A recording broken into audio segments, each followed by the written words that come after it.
Buenas tardes a todos.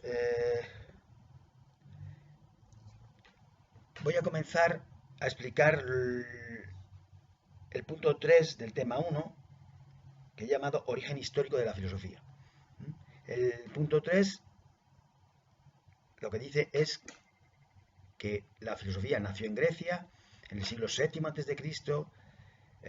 Grecia es una sociedad rica, donde hay gente ociosa, digamos, que no tiene que preocuparse de labrar la tierra porque tiene esclavos, o de conseguir alimento, conseguir comida, conseguir vestido, vivienda, bueno, pues porque tiene vivienda, tiene esclavos que trabajan para ellos, y entonces pueden dedicarse a reflexionar sobre, a mirar las estrellas, a estudiarlas, a reflexionar sobre ética, sobre política, sobre lo que sea, sobre metafísica, sobre cosas filosóficas.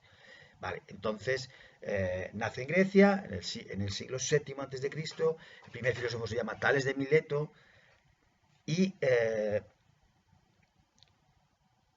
y lo que hay, la idea importante de esta pregunta es que qué es aquello, qué es aquello que lleva a los filósofos griegos a filosofar. ¿eh? ¿Os acordáis que decíamos, según Aristóteles, que la filosofía nace de la admiración de que las cosas sean lo que son? ¿eh?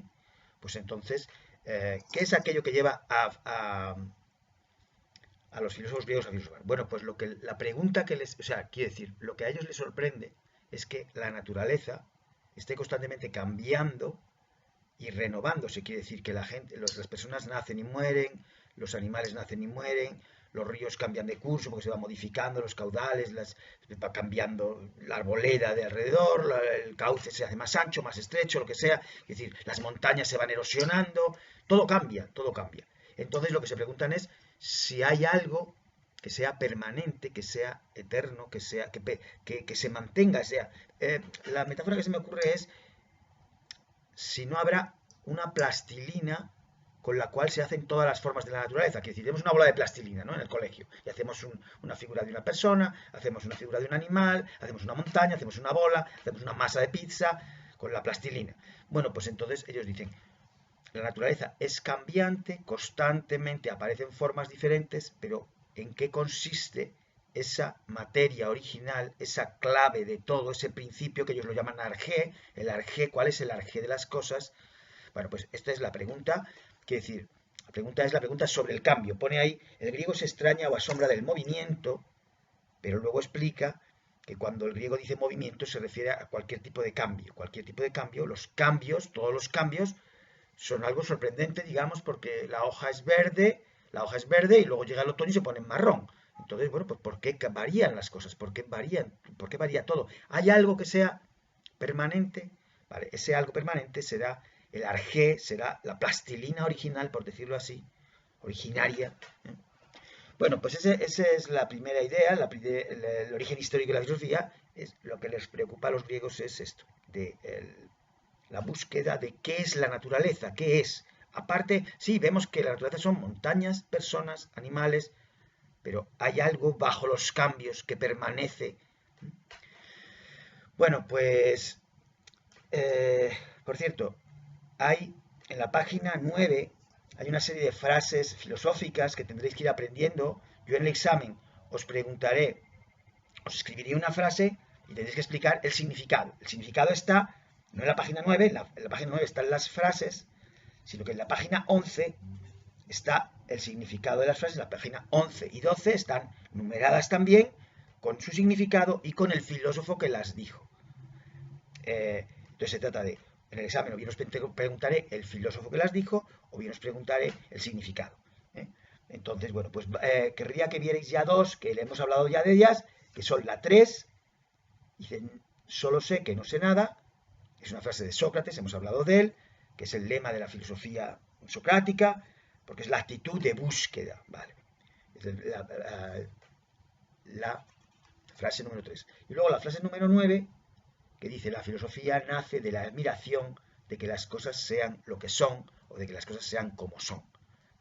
El filósofo se admira de algo y entonces tras la admiración viene la pregunta. Bueno, pues esta frase es de Aristóteles, también hemos hablado de ella y también tenéis que conocerla.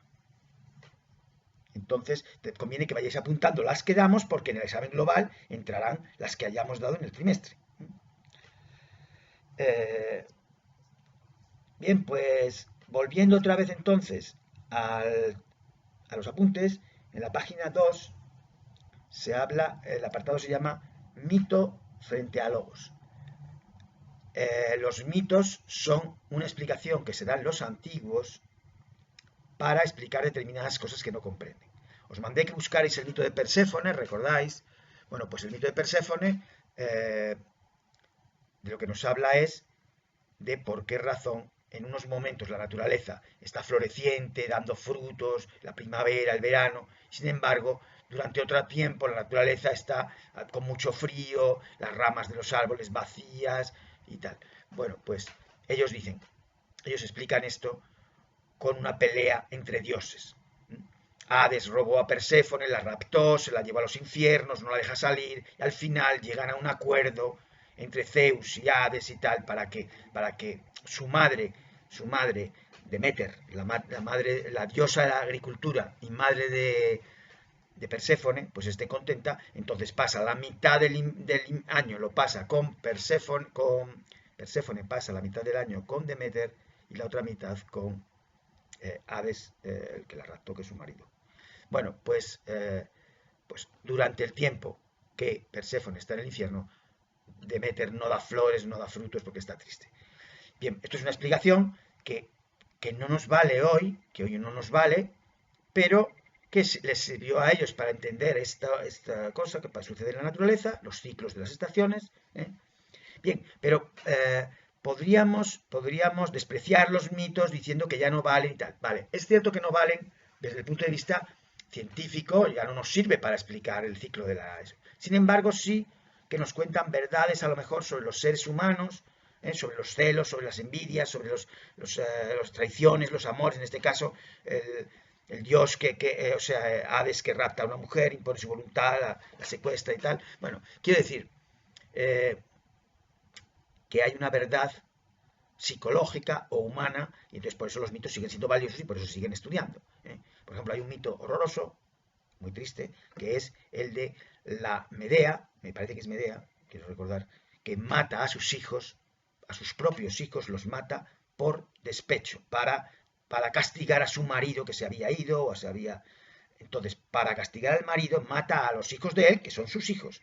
Bueno, esto que debió suceder alguna vez en aquella época, como sucede de vez en cuando, no hay muchos casos, gracias a Dios, pero sucede de vez en cuando, dejó a los griegos horrorizados, crean un mito sobre la diosa, digo, sobre esto, sobre Medea y tal. Entonces, pues ¿de qué nos habla? Pues nos habla del despecho, del novio despechado, en este caso una novia, una mujer despechada, pero puede ser un novio igual, que lleva al horror del asesinato, incluso perjudicándose. En este caso, Medea tiene que matar a sus propios hijos para castigar a su marido que se ha ido, o es infiel o lo que sea.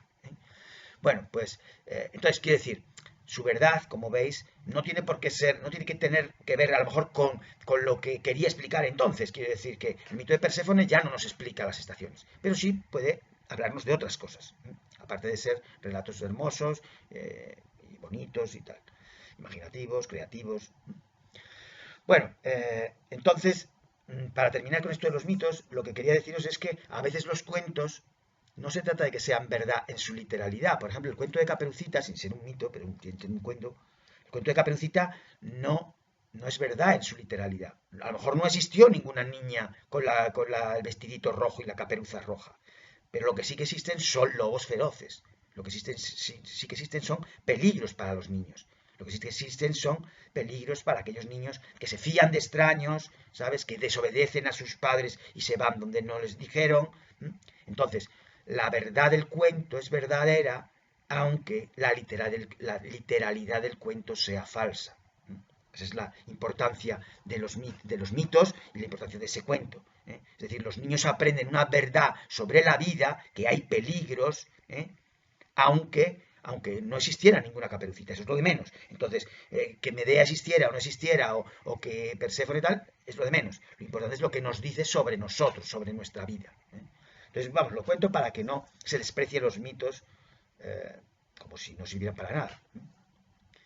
Bueno, pues ahora ya os recomiendo que veáis un vídeo que os pondré es de unprofesor.com, el origen de la filosofía, unprofesor.com, dura 4 minutos y entonces explica el paso del mito al logos. Es decir, los antiguos tenían una explicación mítica de los problemas que les preocupaban, por ejemplo, por qué las estaciones, por qué el ciclo de las estaciones. Dan una explicación mítica y entonces en Grecia, en el siglo VII, aparece lo que llamamos la explicación racional, que es la explicación que intenta encontrar un argumento que sirva para todos los hombres, no solamente para los de la cultura que han creado el mito ese, sino que sirva para todos los hombres, es decir, basado en conceptos, en hechos empíricos, en razonamientos, basado en la razón, no en la imaginación de los dioses, ¿sabes? Sino en la razón. Entonces, se llama el paso del mito al logos, explicación mítica, mitos, logos, explicación racional, y ahí viene la palabra lógica, logos en griego es palabra y razón. Entonces, bueno, pues lo veremos esto, está en la página 2, pero tenéis que ver el vídeo porque lo vimos en clase y lo tenéis que volver a ver. Vamos, lo tenéis que ver los que no lo visteis. Y allí se habla de 3 razones por las cuales en la sociedad griega, se pudo cuestionar los mitos. Es decir, en el siglo VII, los primeros filósofos cuestionan los mitos, no se los creen y se dedican a buscar explicaciones racionales. Explicaciones racionales. Bueno, pues esto es lo que tenéis que ver. Os dejo el enganche ahí del enlace para que veáis el vídeo, dura 4 minutos, y enteraros de las 3 razones, yo no las voy a contar, por las cuales en la sociedad griega se pasa del mito al logos, de la explicación mítica a la explicación racional.